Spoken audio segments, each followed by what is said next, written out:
Oi, gente, tudo bem? Dá um tchau lá, manda um tchau pra lá. Sejam muito bem-vindas, muito bem-vindos à 8ª Jornada Pedagógica da Educação Infantil. Eu sou Thiago Gomide e é uma maravilha estar de volta a participar de uma iniciativa tão importante que eu vi nascer. O tema da jornada esse ano é interessantíssimo. O pedagógico de tudo e de todos, a leitura e a escrita na educação infantil. Para abrir esse programa, nós iremos ouvir as boas-vindas do secretário municipal de Educação do Rio de Janeiro, o César Benjamin. Nós estamos iniciando a nossa jornada pedagógica, leitura e escrita na educação infantil. Eu tenho um filho que acaba de fazer 6 anos de idade. E desde mais ou menos quando ele tinha 2 anos, eu e minha mulher adquirimos o hábito de deitar com ele todas as noites para fazer o clube de leitura. Passamos muito tempo lendo com ele livros infantis, ele acompanhando a nossa narrativa. E nós só tínhamos um objetivo meramente lúdico, para que ele adormecesse em paz com as histórias infantis na cabeça. Isso tem sido extremamente importante para ele. A riqueza vocabular, a capacidade de expressão, a capacidade de argumentação, tudo isso ele desenvolveu muito junto com essa nossa prática. Como todos vocês já sabem, a 8ª Jornada Pedagógica da Educação Infantil é realizada pela Gerência de Educação Infantil da Secretaria Municipal de Educação, em parceria com a Multirio. A jornada faz parte do calendário oficial da Secretaria e atende à formação continuada dos profissionais que trabalham com crianças da educação infantil.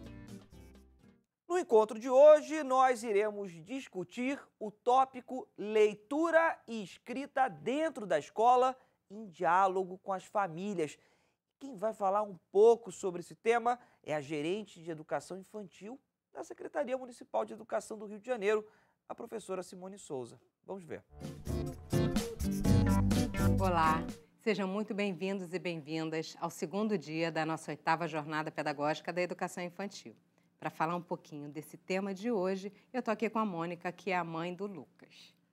Olá, eu estou muito feliz de estar participando da 8ª jornada.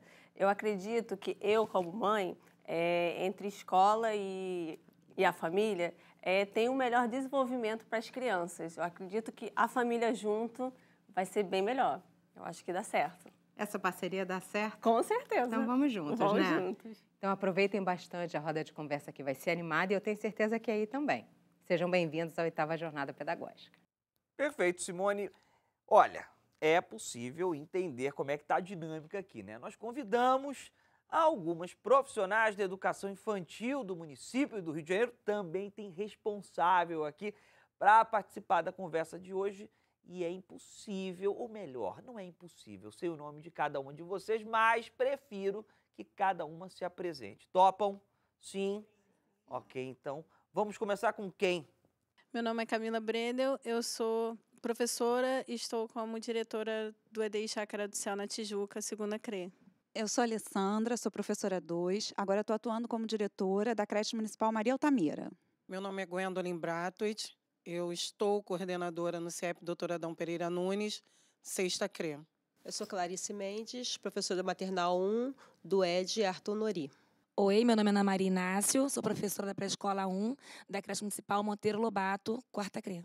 Olá, eu sou Daniele Loyola, professora de educação infantil na creche municipal Mulheres do Coafá, no maternal 2. Meu nome é Cristiane Cesarino Faria, sou professora de educação infantil da creche Seninha, da 1ª CRE. Eu sou Jaqueline Dias de Paula, diretora do EDI Jorge Faleiro, na 4ª CRE. Olá, sou Ângela Maria Ferreira Correia, sou agente de educação infantil do ED José Alpoim. Eu sou Fabiana Rego, professora de educação infantil do EDI Maria Braz. Eu sou Elizabeth Martini, da Gerência de Educação Infantil. Oi, eu sou Michele Saramago, da equipe de Gerência de Educação Infantil. Eu sou Viviane Lontra, sou mãe da Mariana, que estuda no ED Jorge Faleiro, na 4ª CRE. Muito bem, todas apresentadas, sorrisos, fiquem tranquilas. Vamos, pelos próximos minutos, conversar bastante, aprender muito. E para mediar todos os nossos 5 encontros, nós recebemos com grande prazer a professora Mônica Corrêa Batista. Professora Mônica, tudo bem? Tudo bem, Tiago. Seja bem-vinda. Muito obrigada. Ela é doutora em Educação pela Universidade Autônoma de Barcelona e coordena a área de Educação Infantil do mestrado em Educação e Docência da Faculdade de Educação da Universidade Federal de Minas Gerais. Trouxe pão de queijo, trouxe alguma coisa pra gente? Tudo ali, tudo na mala. Maravilha. Então, depois da gravação, galera, é doce de leite na veia. Ela também é pesquisadora no CEALI, que é o Centro de Alfabetização, Leitura e Escrita da mesma faculdade. E ainda coordena o projeto Leitura e Escrita na Educação Infantil do MEC. Mais uma vez, bem-vinda para integrar esse time, colocar ali a cereja do bolo da educação infantil. Nós recebemos também com muito prazer a palestrante do dia, a professora Cristiene Galvão. Posso te chamar de Cris? Nossa, e deve. Maravilha. Então, Cris, seja muito bem-vinda. Muito obrigada, Tiago. Ótimo, sotaque mineiro também chegando aqui agora e sendo todo mundo... Uai. Ela é, além de super simpática, mestre em Educação pela Universidade Federal de Minas Gerais. A professora Cris participa de alguns projetos de pesquisa sobre leitura, como o letramento literário na primeira infância. O nosso encontro, portanto, começa agora. Muito bem, vou ficar perdendo tempo aqui falando muito não, porque eu quero trazer logo a Mônica para a conversa, para entender quais serão os nossos passos no dia de hoje e também fazer a primeira pergunta à Cris. Então, Tiago, acho que essa roda de hoje é uma roda muito especial da discussão da relação escola e família. E para nós, a educação infantil é importantíssima, né? Porque essas crianças são crianças ainda muito pequenas e ainda muito ligadas a nossa relação com elas, inclusive para a garantia da sobrevivência dessas crianças, né? E a educação infantil tem esse grande desafio que é trazer as crianças para dentro de uma instituição que vai ser capaz de ampliar suas experiências e com essas crianças entram também as famílias, a gente não pode esquecer disso, né? Então, essas famílias não podem ficar do lado de fora do portão, elas são muito importantes porque como a legislação mesmo vai estabelecer, né, a educação infantil é complementar a ação da família. Então, é preciso que a gente pense como é que a gente complementa essa educação, no sentido bem amplo do termo educação. Então, nós somos parceiras, né? É preciso que haja uma unidade no sentido de garantir uma boa educação para as crianças e, portanto, nós temos que garantir que nós vamos ter uma relação de harmonia, né, de tranquilidade, de possibilidade de debate e de chegar à conclusão que a escola não sabe tudo, assim como a família também não sabe tudo. Nós temos muito a aprender com as famílias, assim como as famílias têm muito a aprender conosco, né, especialistas e professores da educação infantil. E aí eu já passo a perguntar para a Cris, né, que escreveu um texto no caderno que trata da relação com as famílias, né, dentro do projeto Leitura e Escrita na Educação Infantil. Ela escreveu o seguinte com uma colega nossa, Célia Belmiro. A relação com a família marca a especificidade das professoras da creche e pré-escola. Essa relação requer interações com múltiplas facetas que configuram crenças, valores, hábitos, estilos de vida, enfim, formas diversas de ser e estar no mundo e que colocam frente a frente os contextos de vida das professoras e das famílias atendidas. Então, Cris, por que essa relação é uma marca da educação infantil? Por que vocês argumentam no texto que ela constitui uma especificidade da ação docente? Bom, pela própria faixa etária, né, que a educação infantil atende, né? Nós estamos falando de crianças e crianças bem pequenas, né? E igual a gente já sabe, né, que o filhote humano é o que nasce mais dependente de cuidados, né? Então, o professor de educação infantil tem muitas aproximações com os professores de outros segmentos, né? Mas ele tem umas especificidades, né? Que são geradas a partir como é que chama? Do fazer pedagógico. Do fazer pedagógico dele, dessas crianças, né? Que nos demandam determinadas particularidades, né? Uma delas é a questão da vulnerabilidade, né? São crianças muito pequenas, né? Elas precisam de cuidados, elas precisam que nós estejamos atentos às questões do bem-estar, né? De higiene, de alimentação, né? São crianças que aprendem holisticamente, então elas aprendem com o corpo todo, de uma forma global, né?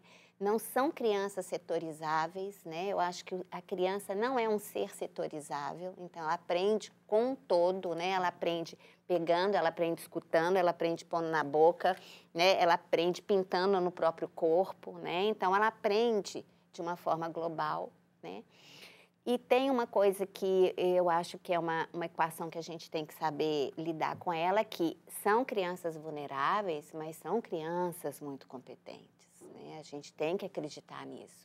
A gente tem que saber que um bebê de 6 meses de idade, né, ele está interagindo com o mundo, ele está produzindo conhecimentos, ele está se apropriando de conhecimentos, mas se você prestar atenção, né, tiver uma sensibilidade de escuta e de olhar, esse bebê está te dizendo muita coisa.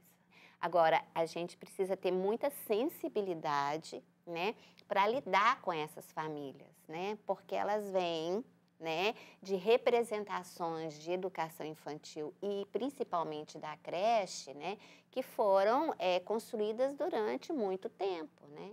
Eu tenho uma amiga que ela fala uma coisa muito interessante, que ela fala assim, nós precisamos ter uma paciência histórica, né? E uma sensibilidade histórica, né? Para lidar com essas famílias, para que elas entendam, né? Que nós, os professores de educação infantil, trabalhamos em parceria. Estou vendo os olhinhos brilhando, eu já vou chamar para a nossa roda de conversa, tá? Mas antes eu vou chamar um vídeo muito bacana.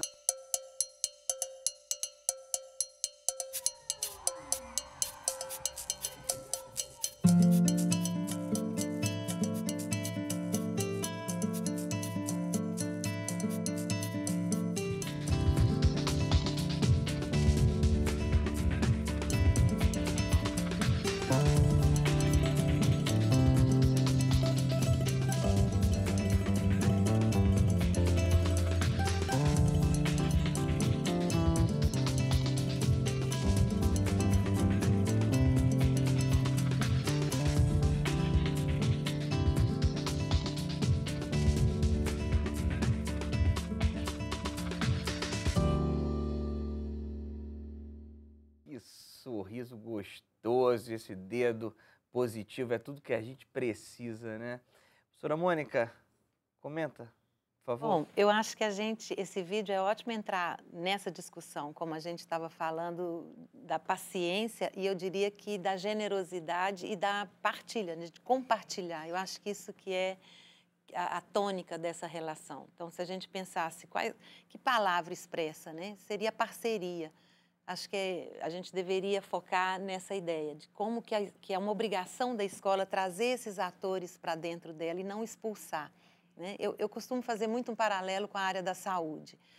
Muitas vezes os médicos e enfermeiras acham que os familiares são grandes inimigos do paciente, né? E, na verdade, o que a gente precisa convencer na área da saúde é que nós somos aliados, porque a gente conhece esse sujeito em outras situações de vida. Então, na área da educação é muito parecido, né? Nós conhecemos, a família conhece muito mais essa criança, né? Pode conhecer muito mais essa criança do que nós ali que somos complementares àquela ação. Então, nós precisamos saber o que se faz e sem preconceito, né? Não tem nenhuma educação que é absolutamente equivocada, assim como tem nenhuma educação que seja absolutamente correta. Então, se a gente não tiver troca, parceria, se a gente não conseguir compartilhar essas práticas, o mais prejudicado, com certeza, é a criança, né? A pessoa mais prejudicada. E na leitura e na escrita, eu acho que trazendo para a especificidade dessa temática, nós precisamos descobrir que usos sociais são feitos naquela família. O que essas famílias leem? O que elas escrevem? Em que contexto? Como que essas crianças participam dessas práticas de leitura e de escrita? E, com certeza, em qualquer lugar do Brasil, mesmo mais afastado do ponto de vista urbano, essa criança tem uma vivência com a leitura e com a escrita, né? E nós não vamos repetir essas vivências, porque nossa obrigação é complementar, é ir além do que acontece ali e fazer isso de uma outra forma, que é uma forma profissional, vamos dizer assim, né? Mas nós precisamos conhecê-las para não desconsiderá-las e para ampliar essas experiências, né? Então, eu diria que o vídeo é muito feliz em trazer, me parece, uma prática em que a família é convidada para entrar nessa instituição, né? É bem-vinda para trazer e para conviver e construir junto com os profissionais que estão ali. Esse programa é uma construção em conjunto, então quero participação, Beth. Positivamente, com a fala da Cris, né? E esse vídeo que nós assistimos agora, porque ele fala da participação das famílias, do convite que se faz às famílias. Porque todo mês nós temos o que nós chamamos de um movimento Brincar Sem Muros, que é a possibilidade de chamar, convidar e brincar com as famílias. Possibilidade de nós conhecermos as nossas famílias e estarmos com elas, né? Então, eu queria aproveitar esse momento e perguntar a vocês que outras possibilidades nós temos de agregar essas famílias. Gostei muito daquela sua fala quando você disse assim, é preciso acreditar na competência dos sujeitos. Vocês poderiam comentar, por favor? É engraçado isso que a Beth está dizendo, que eu achei muito interessante, porque é um convite. Eu acho que as famílias, elas não são resistentes à escola, né? Mas elas precisam ser convidadas a participar dessa escola. Então, iniciativas como essa, né, em que a gente, por exemplo, lá na escola, nós abortamos a questão, por exemplo, de Dia dos Pais, Dia das Mães. Hoje a gente faz uma festa da família, né, porque existem muitas configurações familiares que precisam ser acolhidas, né? Eu acho que essa acolhida familiar começa por aí, né? Então, assim, nessa festa da família tem oficinas, né? Os meninos, os pais são chamados para participar de rodas de capoeira, oficinas de leitura, né? Outras iniciativas que são muito bacanas que as professoras fazem é, por exemplo, vamos supor, está trabalhando poesia em sala, né? Aí depois que trabalhou poesia, elas construíram um sussurrador. Sussurrador é um cano que elas revestem de tecido e tudo para sussurrar poesias. E isso vai para casa, elas fazem um cronograma, né? Isso eu estou falando de crianças bem pequenininhas, de 2 anos. Os pais ficam maravilhados, né? Tipo assim, nossa, que bacana. E elas sabem dizer, né, dessa atividade. Então, eu acho que você partilhar com os pais as coisas que estão acontecendo dentro da escola, eu acho que é um caminho né, bem profícuo para que os pais entendam que aquele lugar é um lugar de cuidado, mas também é um lugar de produção de conhecimento. Vou pedir licença a vocês, se me permitem, e também licença a você, para trazer uma experiência que aconteceu no PEJA. Ah, mas na educação infantil, o que isso tem a ver? Calma, a professora Cíntia atravessou uma experiência lindíssima que tem tudo a ver com o que a gente está conversando. Olha só. Meu nome é Cíntia, sou professora do PEJA, do CIEP Ministro Gustavo Capanema da Maré. E o meu relato foi uma experiência muito interessante que aconteceu comigo a partir de um mini projeto na minha sala, Desejo, Necessidade e Vontade, que surgiu da música do Titãs, Comida. E numa roda de conversas com a minha turma, eu perguntei para eles, vocês têm fome de quê? E quando a turma estava conversando, debatendo, 2 jovens, 2 mães, me chamaram muita atenção. Elas falaram que voltaram a estudar por quê? As filhas das 2 pertencem à creche e tem um projeto Minha Primeira Biblioteca. Então, elas trouxeram um livro para casa e elas liam as imagens para as crianças. E as crianças falavam, mãe, está diferente da tia. E, assim, o legal da história é porque eu acredito que foi o divisor de águas, né? Então, essa ação fez com que as duas procurassem a escola para estudar. Muito bom, Cíntia. Parabéns. Deixa eu trazer duas experiências aqui. Michele, gostaria que você comentasse o vídeo da professora Cíntia e depois, Alessandra, se for possível, você complemente a Michele, porque algo me diz que vocês têm algo em comum. Então, esse projeto, Minha Primeira Biblioteca, é um projeto que oferece a cada criança da educação infantil livros para seu acervo pessoal. Pensando nessa leitura, um convite à leitura a essa família, que estreita laços, que aninha, através de uma leitura que abraça essa família. A gente tem um projeto de levar o livrinho para casa na sexta, vai lendo e depois vai trazendo a experiência para a gente. A partir que as crianças começaram a levar, as mães começaram a pedir se tinha livro para elas. Livro de adulto, não tem, não? E aí a gente começou a fazer essa biblioteca também para elas. E aí elas passam a pegar, leem e devolvem. Né? E isso foi uma coisa bem legal, uma forma de trazer essa família. E quem selecionou os livros, quem empresta, são as próprias mães. Elas se organizaram para isso. No caso, elas usam o nosso acervo e o nosso espaço. Mas é uma coisa que elas se apropriaram da creche, elas perceberam a importância disso para as crianças e estão levando à frente. Você sabe que no jornalismo tem uma pergunta que é mortal. E agora eu vou levar para vocês. E aí? E aí que é maravilhosa essa experiência, né? Que a gente pode trabalhar como uma experiência emblemática. É isso que a gente quer. Isso que a gente quer também mostrar como que as instituições de educação infantil, elas não se encerram naquele sujeito que está ali todos os dias, mas que, como eu disse, quando entra uma criança na escola, entra também uma família inteira, a avó, o avô, a tia, o vizinho também, né? Então, essa experiência é um exemplo maravilhoso da gente pensar como é que vai desencadeando. Então, você lê a história para uma criança, essa criança replica essa história em casa, pede à mãe para ler, fala, não é assim que a minha professora lê como ela, né? Isso já provoca uma reação.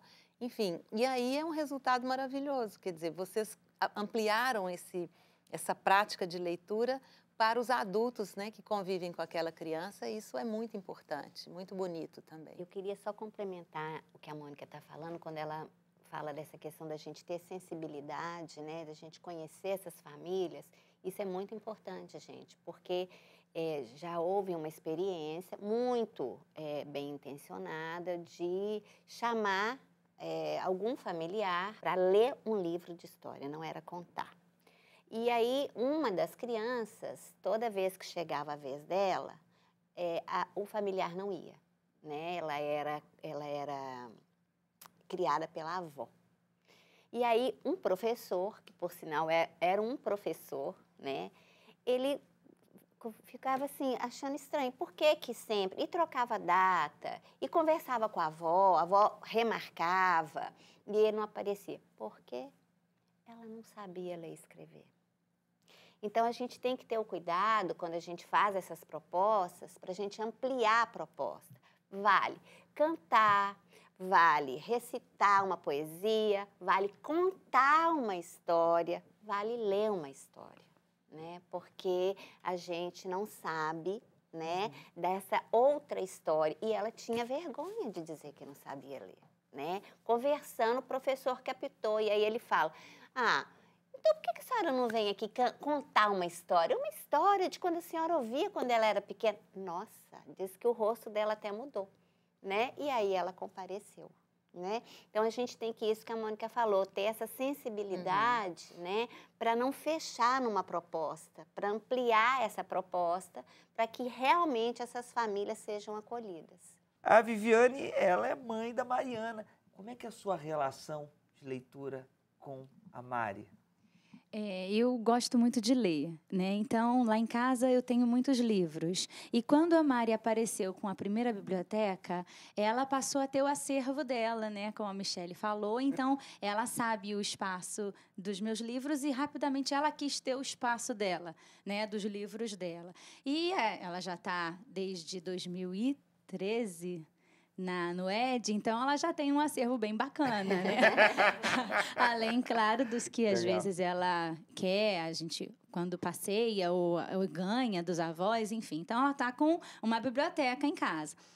E ela chama muito para a leitura, né? A gente tem a vida corrida, muitas vezes não dá tempo, mas a exigência da criança que aprende isso no ED, né? Que aprende isso no espaço de educação infantil, ensina muito a gente a sentar com ele, a ler, né? Ela canta a música da história antes da história começar.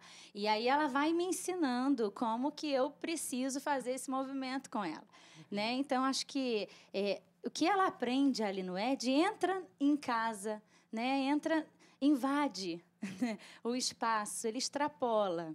Então, é muito bacana. Eu consigo perceber que essa leitura está presente no espaço escolar e ela traz essa leitura lá para casa. E ali eu consigo perceber que ela conhece as letras. E então, eu não me importo nem um pouco com o caderno, com essas escritas, né? Acho que assim a gente vai começando a entender essa nova educação infantil, né? Que eu acho, e eu sou muito fã desse trabalho que a prefeitura faz, né? De não trabalhar exatamente, acho que essa coisa que você colocou do corpo, do global, da expressão criativa, que vai muito além de preencher caderno, de cobrir pontinho, né? E aí eu vejo, comparando com os vizinhos, realmente, ela não tem um caderno, ela não tem livro, mas o que ela traz, do que ela aprende nesse espaço é tão enriquecedor que não faz falta, né? Assim, como mãe, eu não sinto falta disso. Tem uma biblioteca, né? Não é qualquer uma, não. Por favor, vamos ter respeito com Dona Mariana, que está com quanto tempo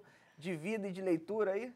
Ela tem 5 anos. Professora, quer comentar a experiência da Viviane com a Mariana? Quero. O que a Mariana trouxe para a gente, né? Porque foi a Mariana que trouxe para a gente, né? Mostra como é que as crianças, essa tensão que há entre alfabetizar e não alfabetizar na educação infantil, né? Eu acredito que quando a linguagem escrita circula na escola de uma forma significativa para esse sujeito, né? Ele começa a ter a necessidade de se apropriar desse código, né? Ele tem desejo de se apropriar desse código, que é muito diferente da gente treinar essa criança para a apropriação do código, né? Então, quando a mãe da Mariana diz assim, se eu for comparar com vizinhos, os vizinhos têm caderno, né? Mas olha a riqueza das experiências significativas com a linguagem escrita, que a Mariana está sendo proporcionada para a Mariana e que faz com que ela tenha desejo de se alfabetizar, né? Eu acho que o grande vamos dizer, pulo do gato da educação infantil, né? É comer a frutinha, sabe, assim, na frente da criança, assim, para ela babar de desejo, né? Eu acho que é isso, de querer saber assim, olha, como é que eu faço para juntar essas marquinhas e isso virar uma palavra, né? É igual o Sartre fala num livro dele que é maravilhoso, ele vai dizer da experiência dele, a mãe lia muito para ele, histórias, e ele fala que um dia ele teve ciúmes da mãe e quis tomar para si o ato de ler, né? Então, eu acho que isso que você falou é nisso que a gente acredita, né? Eu acho que a educação infantil tem que se colocar dentro desse lugar. Queria complementar, assim, com nós estamos tratando de uma tensão, né? Que é essa tensão que está posta para nós da área. Há séculos a gente está se perguntando, alfabetiza, não alfabetiza na educação infantil, e muitas vezes ficamos presas a uma pergunta que está mal colocada, já diria Emília Ferreira, na década de 80. Né? Não é essa a pergunta que a gente deve se fazer é como nós podemos dar a mão para essa criança para que ela faça essa trajetória da melhor forma possível, né? Mas eu só queria marcar, porque a gente tem dito muito da leitura.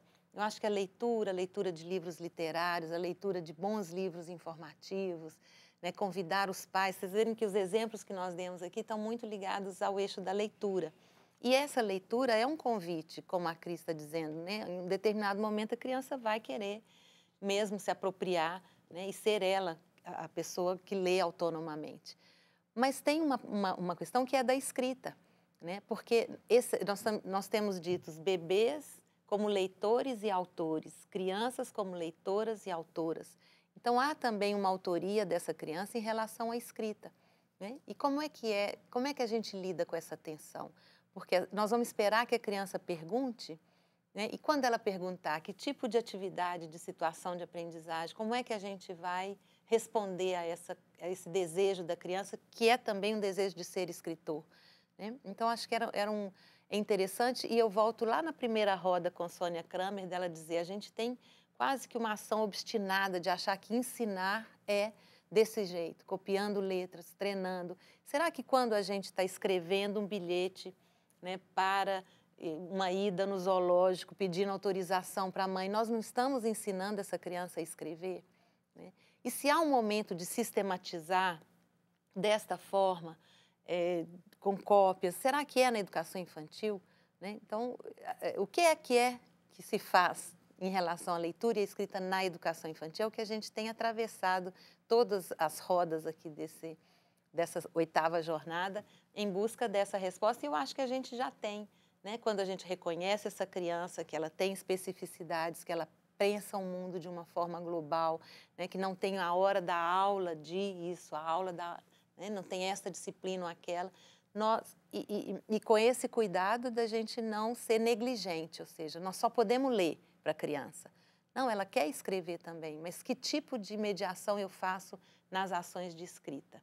Né? Eu acho que é uma boa provocação. Pode perguntar. Professora, considerando as mudanças ocorridas na família a nível social, econômico e até mesmo na sua composição, como é que a senhora vê tudo isso dentro do espaço escolar? Eu queria só que vocês enriquecessem um pouco a questão da diversidade das famílias. Eu acho isso muito importante para a rede. A questão de não usar termos como famílias desestruturadas, famílias, né, que não tem um, não tem outro. É incrível como a gente ainda tem que insistir nisso, né, que as famílias são diversas, não é mais o pai, a mãe, os irmãozinhos, aquilo que a gente chamava de família doriana, né? E são famílias maravilhosas, né? Famílias monoparentais, famílias homem com homem, mulher com mulher, né? E é preciso dizer disso de uma sociedade plural, diversa, que respeita, né? As mulheres que sustentam o lar, cada vez isso é mais forte na sociedade brasileira, né? Os irmãos que cuidam dos irmãos menores. Então, a escola precisa se abrir, ela precisa entender que o mundo mudou, né? E claro que essas famílias trazem, eu estou sempre puxando a brasa para a questão da leitura e da escrita, né? Elas trazem essas práticas de leitura e de escrita que também representam e mostram, né, essa diversidade. Eu acho que é muito importante ainda a gente dizer isso. Professor, o modelo de família, esse modelo patriarcal, ele foi muito opressor, né? Ele não é um exemplo do melhor que há no planeta. Ele trouxe a submissão da mulher, ele trouxe a opressão de nós que somos mulheres, professoras, né? de não reconhecimento da nossa capacidade. Ele trouxe uma sociedade muito feia, né? E a sociedade que respeita, que vê a diferença, é uma sociedade muito mais bonita. E as crianças merecem viver numa sociedade assim. Professoras, diante do que vocês falaram, professora Mônica, a respeito da leitura e da escrita, mas voltado para a escrita. Então, como contagiar, eu acho que seria a palavra, contagiar esses responsáveis para que eles façam parte e conheçam esse trabalho? Olha, eu acho que todo mundo carrega dentro de si uma escola, né? Todo mundo, independente da profissão que ele tem. E isso é bom, isso não é ruim. Nós precisamos fazer do limão uma limonada. Então, você tem uma escola que foi autoritária, que foi... né? As famílias querem muito que as crianças aprendam a ler e escrever. Esse é o ponto positivo, porque nós estamos unidas nisso. Todos nós queremos que as crianças aprendam a ler e escrever, porque esse é um direito universal, né?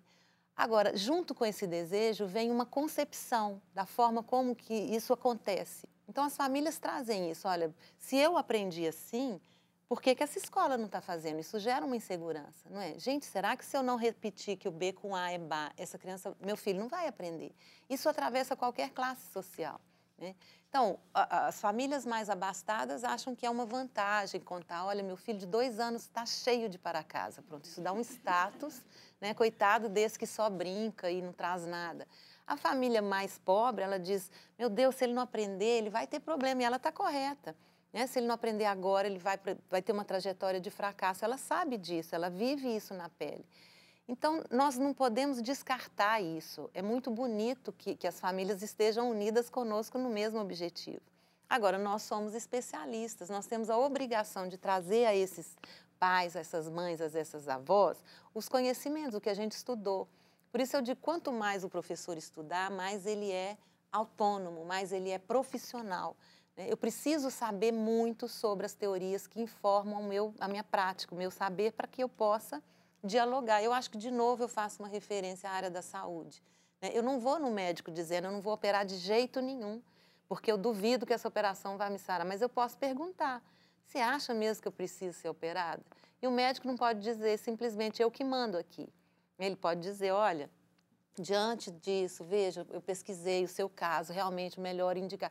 Então, isso é que nós temos que fazer, nós temos que ter a generosidade de ouvir esses pais, porque nós complementamos, eu volto a insistir nisso, uma ação que começa na família, eles sabem muito sobre aquela criança e eu preciso dar segurança a eles para dizer, pode ficar tranquilo que não é uma aventura, né, sem base. O que eu estou fazendo com seu filho, eu acredito, né? Eu tenho convicção e provas para poder trabalhar no melhor sentido de levar juntos essas crianças a um sucesso, né, na trajetória escolar e no aprendizado da vida de uma maneira geral. Ângela? Seguindo essa linha de raciocínio, dessa mudança, dessa transformação da escola e também das famílias, a internet hoje, ela, em alguns momentos, ela se torna uma grande concorrente nossa em relação a essa formação desse pequeno leitor, né, e o grande leitor futuro. Então, como é que nós, né, os educadores que estamos dentro, temos como trazer essa internet como uma aliada para nós? O direito à educação tem que se cumprir a partir das demandas daquele sujeito no momento em que ele vive, né? E não no século XIX, XX, nós já estamos no século XXI. Então, essas crianças estão nos convidando para esse acesso. Elas querem, elas são sujeitos, como a Cris frisou tanto. Então, nós temos que estar dialogando com essa demanda da criança e acho também que é mais desafiador a gente, no momento atual, que a gente faça com que a criança goste de ler livros, né? Porque o desafio não é que é mais importante ou menos importante, é porque o outro ele está muito mais acessível e ele é muito mais fácil, né? E eu acho que se a gente parte do bebê, o bebê gosta mais do livro do que da internet, do tablet, do iPhone. Nós é que começamos a introduzir do que da televisão, né? Então, por quê? Porque o livro é um aconchego, é colocar no colo, é passar a página, é voltar, é mostrar a gravura, é pôr o dedo na gravura. É possível fazer isso de forma compartilhada, né? Ele vai perdendo isso porque nós também vamos desistindo de fazer isso, né? Então, eu acho que não é isto ou aquilo.